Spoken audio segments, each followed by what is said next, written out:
저는 말씀을 읽을 때 그 말씀의 본래의 뜻을 잘 이해하기를 바라면서 읽습니다. 그리고 말씀을 전할 때는 제가 이해한 그 의미가 가장 잘 전달되기를 바라면서 전하고 있습니다. 아무리 나의 머리에 엄청난 지식이 있더라도 그것을 다른 사람의 머리에 넣어주는 실력이 없으면 아무런 소용이 없습니다. 제가 학교 다닐 때 어떤 교수님은 그 교수님이 학생 시절에 거의 천재라는 소리를 들었던 교수님이 있습니다. 독일어를 비롯해서 영어, 원어를 자유자재로 구사하는 그분에게 한 가지 치명적인 것은 그분의 머릿속에 있는 지식을 학생들의 머리에 넣어주는 것은 정말 형편없었습니다. 너무 공부를 잘해왔기 때문에 공부를 못하는 학생들의 입장을 전혀 이해하지 못했던 것도 문제였습니다. 수업 중에 질문하는 학생을 바라보는 그분의 표정은 아니 왜 이걸 모를 수가 있지 이런 표정이었기 때문에 한 번 질문한 학생은 다시는 내가 질문을 안 하겠다라는 결단을 먹게 만드는 분이었습니다. 당연히 수업이 재미있을 수가 없습니다. 같은 한국말인데 왜 이해할 수가 없을까? 그러다 보니까 학생들은 이런 얘기를 합니다. 자기는 다 알고 설명하는 건가? 혹시 자기도 모르면서 아는 척하는 거 아닌가? 모르면서 설명하기 힘드니까 우리 보고 공부 안 한다고 그러는 거 아니야? 이런 불평과 불만을 했습니다.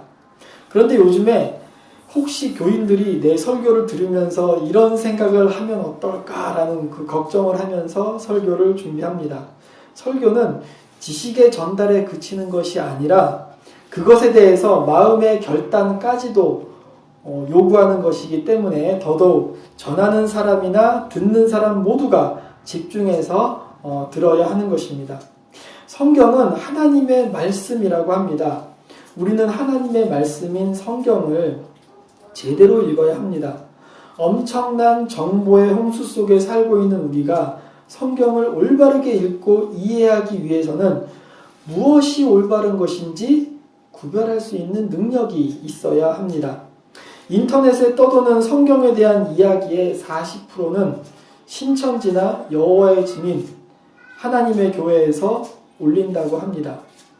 우리는 어느 순간 아무런 생각 없이 인터넷 검색을 하다가 발견된 성경의 이야기, 아무런 생각 없이 검색하는데 우리는 어느 순간 이단적인 해석을 접하는 것인지도 모릅니다. 그렇기 때문에 오늘날 설교자들의 책임이 막중한 것입니다. 설교자는 하나님의 말씀을 통해서 자신의 주장이나 자기의 생각을 증명하는 데 활용하지 말고 하나님의 진리만을 전하기 위해서 노력해야 합니다. 성경을 통해서 하나님의 생각을 발견하려고 애를 써야 하는데 오늘날에는 성경을 통해서 나의 생각을 전달하려고 애를 쓰는 모습을 자주 발견합니다. 예수님께서는 산상수훈을 가르치신 이후에 그 가르침을 접한 사람들의 반응은 마태복음 7장 28절과 29절에 나타나 있습니다. 예수께서 이 말씀을 마치심에 무리들이 그의 가르침에 놀라니 이는 그 가르치는 것이 권위 있는 자와 같고 그들의 서기관들과 같지 아니함이로라. 산상수훈은 복음의 핵심인 동시에 하나님의 율법의 완성입니다.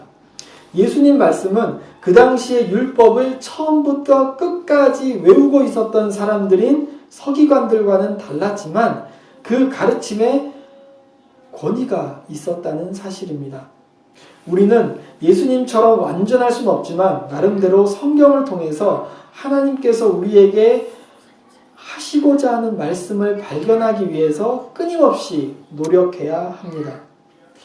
오늘부터 우리는 특별한 상황이 아닌 경우에는 데살로니가 전서를 살펴보려고 합니다. 그리스도를 믿는 것조차 힘겨운 초대교회의 시기에 수많은 교인들이 박해의 상황에서 바울의 편지를 읽으면서 신앙과 교회를 지켜나갔습니다. 그렇기 때문에 우리가 이 바울 서신을 제대로 읽는다면 그리스도의 몸인 교회가 오늘날 얼마나 변질되어 있는지를 발견할 수 있고요. 우리가 어떠한 모습을 가져야 하는지를 제대로 알 수가 있습니다. 바울 서신은 쉬운 편지가 아닙니다. 그 당시에 초대교회 상황을 모르면 전혀 이해하지도 못할 수가 있습니다. 바울은 그야말로 그 당시 초대교회의 각 교회가 처한 상황에 대해서 자신의 견해와 조언을 편지를 써서 보낸 것입니다. 그 과정에는 일반적으로 모든 교회가 따르고 지켜야 하는 것도 있지만 그 교회가 그 교회만이 가지고 있는 특수한 상황에 대한 언급이 있는 것을 발견합니다. 베드로후서 3장 16절에 보면 바울 서신이 너무 어렵다. 그래서 해석을 하기 힘들다라는 그러한 구절까지 있습니다. 우선 우리는 바울에 대해서 간단하게 언급하고 넘어가야 합니다. 고린도후서 10장 10절을 보면 바울은 글은 잘 썼지만 설교는 조금 부족했다라는 그 느낌이 나오는 표현이 있습니다. 그리고 바울은 몸이 무척 약했습니다. 갈라디아서 4장 13절과 14절에는 지병이 있어서 목회하기가 힘들었다라는 표현까지 등장하고 있습니다. 만약에 오늘날 성경의 인물 중에서 교회가 담임 목사를 모신다고 한다면 이력서에서 우선적으로 제외될 가능성, 1차 서류 심사에서 탈락할 가능성 있는 사람이 3사람이 있습니다. 첫 번째 인물이 바로 오늘 얘기하는 바울입니다. 지병이 있어서 매일같이 병원 신세를 져야 할지 모릅니다. 그리고 또 한 군데에 오래 머무른 적도 없습니다. 설교가 무척 길고 지루할 수도 있습니다. 설교가 너무 지루해서 졸다가 떨어진 유두고에 대한 이야기가 그것을 단적으로 보여줄 수 있습니다. 두 번째 인물은 예수님입니다. 일단 학력이 매우 의심스럽습니다. 기존의 교회 시스템에 대해서 상당히 부정적인 모습입니다. 그리고 데리고 다니는 부교역자들이 하나같이 마음에 들지 않습니다. 무식했고요, 다혈질이고 민족의 배신자까지 포함되어 있습니다. 그리고 세 번째 인물, 바로 구약의 모세입니다. 일단 나이가 80입니다. 그리고 설교가 무척 깁니다. 우선 여러분 신명기는 모세의 고별 설교입니다. 그 분량은 여러분이 나중에 한번 차근차근 읽어보시기 바랍니다. 엄청나게 깁니다. 그리고 결정적으로 본인도 고백했죠. 말을 더듬습니다. 바울, 예수, 모세 이 모두는 인간적인 생각으로는 인간적인 기준으로는 그다지 끌리는 지도자가 아닐지도 모릅니다. 그렇지만 하나님께서 모세와 함께 하셨을 때 이스라엘 백성을 이집트에서 이끌어내는 위대한 지도자가 되었습니다. 하나님께서 바울과 함께 하셨을 때 복음을 로마 제국에 전하는 위대한 사도가 되었습니다. 하나님께서 예수님과 함께 하셨을 때 인류가 죄악에서 구원을 받게 되었습니다. 내가 과거에 무엇을 이루었다. 내가 미래에 무엇을 이루겠다. 이것이 목회자의 선택의 기준이 되어서는 안 됩니다. 이전의 목회 경력은 내가 하나님과 함께 하면서 이루어낸 것이다. 그리고 앞으로의 목회도 내가 하나님과 함께 하면서 이루어낼 것이다. 목회자는 이런 마음가짐을 가져야 합니다. 나는 교회를 이렇게 부흥시켰다. 내가 이렇게 교회를 부흥시킬 것이다. 이게 중요한 것이 아닙니다. 이왕 말 나온 김에 한마디 더 하면요. 우리가 속한 교단 한국기독교장로회는 외국에 나가면 나름대로 다른 교단보다 인정을 받습니다. 한스 큉이라는 아주 위대한 신학자는 한국의 교회에 2가지 주목할 점이 있는데, 하나는 단기간에 엄청난 성장을 이룬 순복음교회, 또 하나는 한국기독교장로회가 가지고 있었던 민중을 위한 신학, 이 2가지라고 합니다. 세계의 신학 흐름을 가장 빨리 받아들였고 그것을 바탕으로 날로 새로워지기 위해서 노력했기 때문에 인정을 받고 있습니다. 1960년대 이후에 하나님의 선교라는 개념을 가장 빨리 한국에 도입한 교단이 바로 한국기독교장로회입니다. 세계 신학계의 흐름 속에서 가장 뛰어난 선교적인 마인드를 한국에 소개한 교단입니다. 우리가 하는 선교, 우리가 하는 전도는 우리가 하는 것이 아니라 하나님께서 하시는 것이다. 이것을 소개한 교단이 바로 우리 교단인데 지금은 많이 변질되었습니다. 다 내가 하는 선교다라고 부르짖고 있습니다. 내가 500명으로 성장시켰다. 내가 1000명으로 성장시켰다. 내가 10,000명으로 성장시키겠다. 그것은 목회자 한 명의 노력으로 되는 것은 절대 아닙니다. 교인들의 헌신이 함께 있어야 합니다. 그리고 그것을 완성시키는 분은 오직 한 분, 하나님이신 것을 우리는 알아야 합니다. 바울 서신을 철저하게 공부해 보십시오. 바울이 너희 교회의 교인 수가 늘었다, 그렇기 때문에 자랑스럽다, 결코 이렇게 말하지 않았습니다. 너희들이 그리스도 예수의 마음을 품고 있는 것이 자랑스럽다. 너희들이 그리스도 안에 거하고 있는 것이 자랑스럽다. 이렇게 말했습니다. 물론 양적인 성장은 오늘날에도 가장 대단히 중요합니다. 그런데 그것은 교회를 크게 키우려는 것이 목적이 아니라 많은 사람들에게 그리스도의 복음을 전하고 구원받는 사람을 한 사람이라도 더하기 위한다라는 마음가짐으로 출발해야 하는 것입니다. 우리가 성경 공부를 하는 이유는 교회를 성장이 아닌 성숙으로 이끌게 하기 위한 것입니다. 우리 각 사람이 그리스도의 제자로 올바르게 선다면 하나님께서는 우리에게 알맞는 성장을 이루어 주실 것입니다. 우선적으로 오늘은 데살로니가 전서의 첫 시간이라서 기본적으로 알고 있어야 하는 것을 먼저 이야기해 보려고 합니다. 우선 왜 바울 서신 중에서 데살로니가 전서를 선택했을까? 제일 만만해서일까요? 분량이 작아서? 아닙니다.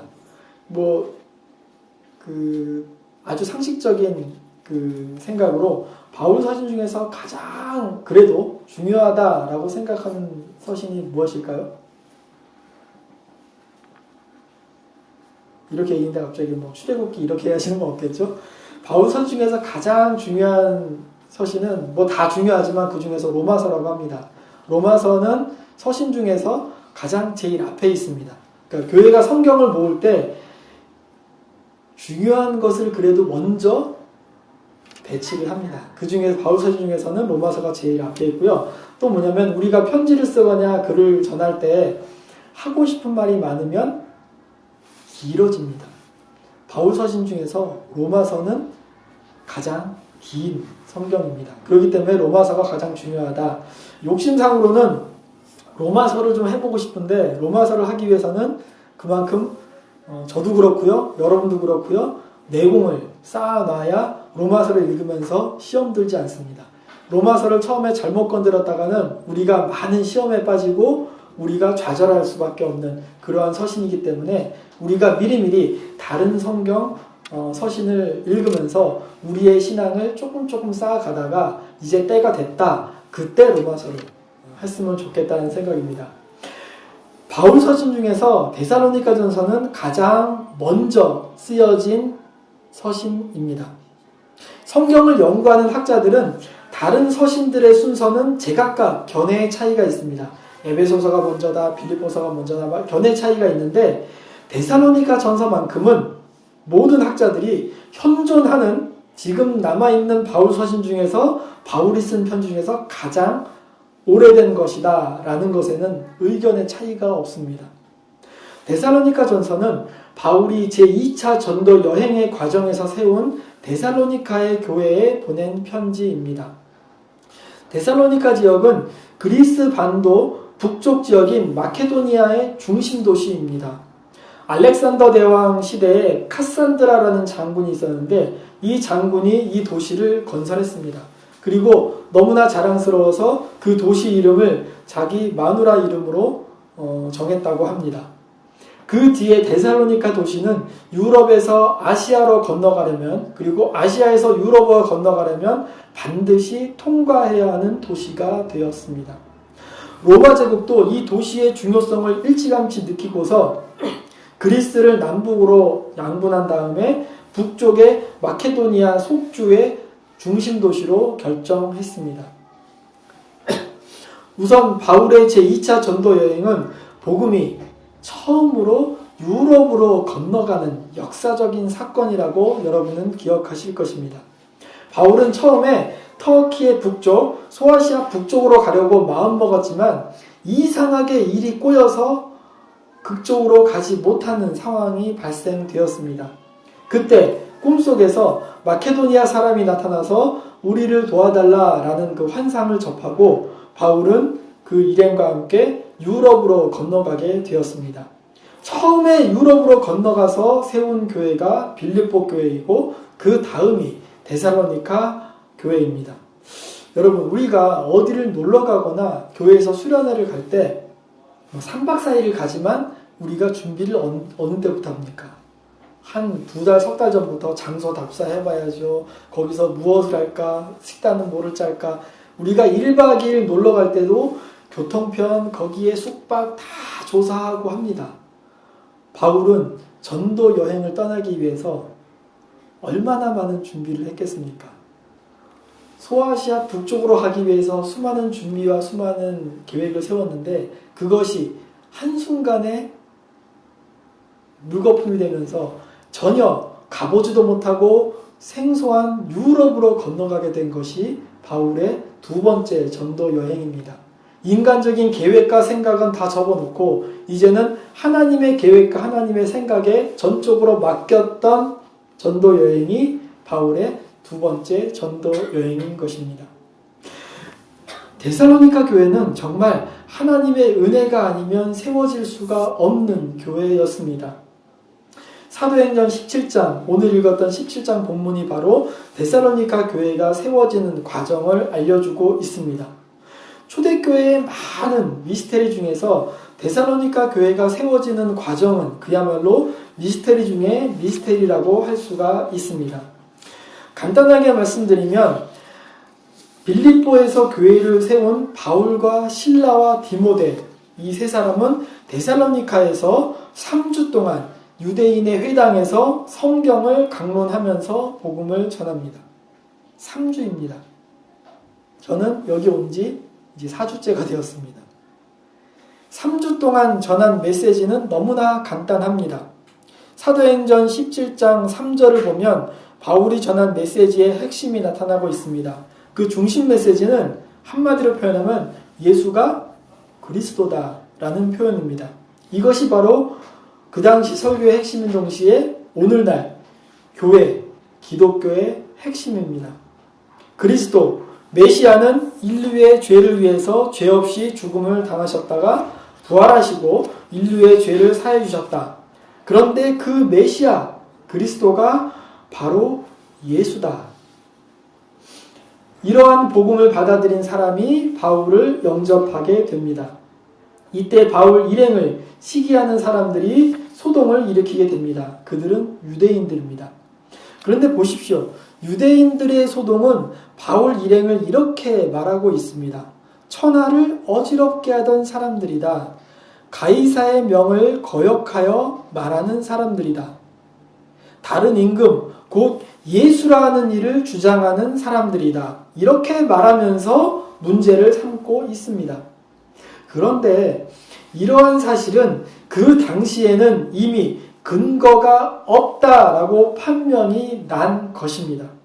누가복음 23장에 보면 로마 총독 빌라도가 예수의 재판에서 3번이나 이러한 주장들은 근거가 없고 증명할 수 없다라고 선언을 해버렸습니다. 이미 공적으로 근거가 없는 것으로 판명이 되었지만 기독교를 음해하는 세력들은 그것을 계속해서 주장하고 있습니다. 초대교회 당시에 기독교를 모함하는 최고의 카드가 바로 오늘날 유대인들이 주장하던 천하를 어지럽게 한다, 황제, 가이사의 명령을 거역한다, 다른 임금, 예수를 섬긴다, 주장한다, 이런 것입니다. 성령을 회방하는 악한 영은 언제나 기독교를 흔들고 모함하기 위해서 적절한 비방거리를 찾습니다. 터무니없는 것이지만 그리고 냉정하게 이성적으로 판단하면 근거가 없는 것이지만 선동적인 구호와 함께 제3자와 일반 사람들을 현혹시키는 것입니다. 근거는 없지만 그럴듯하게 주장하면서 우기는 것입니다. 일반 사람들은 그러한 여론에 자주 노출되면 쉽게 휘말려서 동요합니다. 언론에 자주 노출되면은 끌리게 되고요. 그것이 마치 사실인 것처럼 믿게 되는 그러한 현상이 생깁니다. 지금 정치권에 있는 이야기를 하면은 논란의 소지가 있기 때문에 조금 오래된 이야기를 하려고 합니다.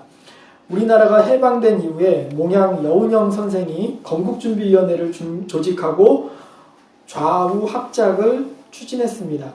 그분에게 있어서 좌익이나 우익이나 이것의 대립보다는 민족의 자주 독립이 우선적이었습니다. 그런데 이승만을 지지하는 우파와 친일파 일부가 그러한 여운형을 좌익이다라고 몰아세웠고요. 결국 그를 암살하고 말았습니다. 그런데 당시에 미군정에서는 정말 여운형에 대해서 철저하게 뒷조사를 했습니다. 그리고 결론이 그는 좌익이 아니다라는 결론까지 내렸다고 합니다. 그럼에도 불구하고 여운형을 공격하는 사람들은 그가 공산주의자라는 주장으로 여론몰이를 계속했습니다. 김구 선생도 마찬가지입니다. 여운형과 김구 선생의 민족주의적인 생각은 전혀 고려하지도 않고 그가 나라를 팔아먹으려고 했다라는 선동적인 주장으로 계속 모함했던 것입니다. 오늘날까지도 정치인들에게 있어서 가장 치명적인 것은 빨갱이라는 주장입니다. 자, 한 달도 아닌 3주라는 짧은 기간, 그리고 유대인들의 소동으로 급기야 바울 일행이 거기에서 못 있고 베레아로 피신해야 되는 상황까지 생겼습니다. 그 이후에 바울은 갈 수 없기 때문에 디모데라는 사람을 데살로니가 교회에 보내서 돕기는 했지만 데살로니가 교회는 목회자 없이 스스로 교회를 지켜냈습니다. 바울이 데살로니가 교회에 보내는 편지에서 너희들은 목회자 없이도 신앙을 지켜낸 그 모습이 자랑스럽다라는 이야기를 길게 적어내고 있습니다. 우리의 진정한 목자는 예수 그리스도라는 사실을 잊지 말아야 합니다. 우리가 오해하기 쉬운 게 뭐냐면 그 목사를 목자로 거기까지는 괜찮은데 우리의 진짜 목자는 예수님밖에 없다라는 생각을 했어야 됩니다. 그러면 목사는 뭐냐? 목사는 목자가 거느리는 양들의 대표. 그러니까 초등학교 때 제가 줄반장은 해봤거든요. 줄반장은 뭡니까? 줄반장은 그 줄에 있어서 이제 숙제 거둬라 그러면 숙제를 걷어서 서면 되고요. 청소를 했을 때 청소 끝난 것을 선생님한테 가서 보고하고 이제 집에 가도 된다 허락 맡아서 얘들아 집에 가자 하는 그 대표. 그것이 목사의 임무입니다. 그런데 가끔은 목회자가 스스로 양들을 위해 군림하는 목자가 되기 위해서 노력하는 그러한 모습을 자주 보게 됩니다. 우리의 목자는 예수 그리스도밖에 없다라는 생각을 여러분 하셔야 됩니다. 목회자가 없는 상황에 처했던 데살로니가 교회가 어떻게 신앙을 지켜나갈 수 있었는지를 우리는 데살로니가 전서를 보면서 살펴보려고 합니다.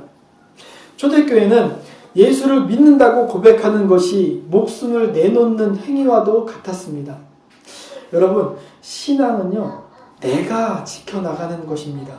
물론 다른 사람, 남이 도와줄 수는 있지만 남이 대신해서 지켜줄 수는 없습니다. 하나님 나라에 내가 들어가는 것입니다. 함께 신앙생활을 하는 성도들과 목회자는 여러분이 흔들리지 않고 올바른 신앙을 지킬 수 있도록 함께하는 동료입니다. 그 동료들이 나의 신앙 대신해 줄 수는 없습니다. 언제까지 목회자가 여러분에게 모든 것을 떠먹여 주겠습니까? 스스로 할 수 있는 것은 스스로 해나갈 수 있는 여러분의 모습이 중요합니다. 그것은 전혀 새로운 것이 아닙니다. 오히려 초대교회 교인들은 스스로 자기들의 신앙을 지켜나갔습니다. 그런데 언제부터인지 목회자가 교인들의 신앙을 다 챙겨줘야 되고 다 간섭해야 한다라는 것으로 바뀌었습니다. 그리고 교인들도 목회자가 다 챙겨주어야지만 훌륭한 목회자라고 생각하고 있습니다. 근데 그게 아닙니다. 가슴이 답답하고 부끄러운 것은 목회자들이 자신이 감당하지도 못하면서 마치 자신이 교인들의 신앙을 다 책임져 줄 것 같이 말하고 있는 것입니다. 그것을 오해해서는 안 됩니다. 여러분이 바라는 목회자는 이래야 된다 저래야 된다 이것을 주장하는 것이 아니라 사도는 사도의 역할이 있습니다. 장로는 장로의 역할이 있습니다. 집사는 집사의 역할이 있습니다. 그 역할에 우선적으로 충실하면서 교회의 덕을 세우는 것이 중요합니다. 잠깐 세상에 나와서 60, 7, 80년, 길어야 100년 살아가는 우리가 이 교회에 나와서 무엇을 더 중심적으로 두고 살아야 되겠습니까? 교회에서 이권 다툼? 뭐 내가 남보다 높다? 그것보다 하나님께서 나를 위해서 독생자를 주셨고 그 예수 그리스도가 십자가에 죽으셨다. 그것을 내가 믿는다. 이것을 믿기에도 부족한 시간이 우리의 신앙생활입니다. 주일에 나와서 예배드리는 순간 우리는 무엇에 집중해야 됩니까? 십자가에 집중을 해야 됩니다. 우리가 교회를 위해서 덕을 세우는 것, 그것을 이루는 것은 나 혼자만 이루는 것이 아니라 내 주변에 있는 신앙의 동료들과 함께 이루어가는 것이고 그 모습을 보고 성령님께서 함께 하셔서 이 교회를 올바르게 세워주시는 것입니다. 우리 교회는 이름이 참 은혜롭습니다. 세움교회, 하나님께서 세워주신 교회라는 자부심을 갖고 신앙생활을 해야 하는 것입니다. 우리가 성령을 구하는 목적 중에 하나가 바로 교회를 바로 세우기 위해서 우리는 성령을 구하는 것입니다. 이제 성령 강림 주일이 한 3주 앞으로 나가섰는데 우리는 바로 그것을 위해서 우리가 끊임없이 기도하면서 신앙생활을 해 나가야 할 것입니다. 교회를 바로 세우는 것은 우리이지만 우리를 통해서 하나님께서 이 교회를 세워주실 것입니다.